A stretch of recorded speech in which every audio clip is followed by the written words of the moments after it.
अस्सलामुअलैकुम दोस्तों, आज हम बात करेंगे एक ज़रूरी और दिलचस्प वर्ड के बारे में जो है कर्टिसी यानी अदब। कर्टिसी या अदब वो चीज़ है जो हमारी ज़िंदगी में इज़्ज़त और खुलूस का इजहार करता है। इसकी अहमियत है हर रिश्ते में, चाहे वो पर्सनल हो या प्रोफेशनल। चलिए कुछ एग्जांपल्स के ज़रिए देखते हैं। अदब अर्ज़ है, ये लफ्ज़ हमारे लिए इज़्ज़त और मोहब्बत का इजहार है जब हम किसी से मिलते हैं। Saying please and thank you is a simple way to show courtesy in daily interactions. शुक्रिया, ये लफ्ज़ बहुत छोटा है लेकिन इसमें बड़ी इज्जत और शुक्रगुजारी होती है जब हम किसी की मदद या एहसान को कबूल करते हैं। Expressing gratitude by saying thank you is a gesture of courtesy and appreciation.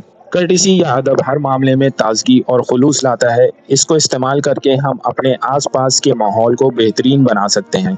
अगर आपको ये वीडियो पसंद आया हो तो लाइक करें और दोस्तों के साथ शेयर करना मत भूलें। मिलेंगे अगली वीडियो में, तब तक के लिए अल्लाह हाफ़िज़।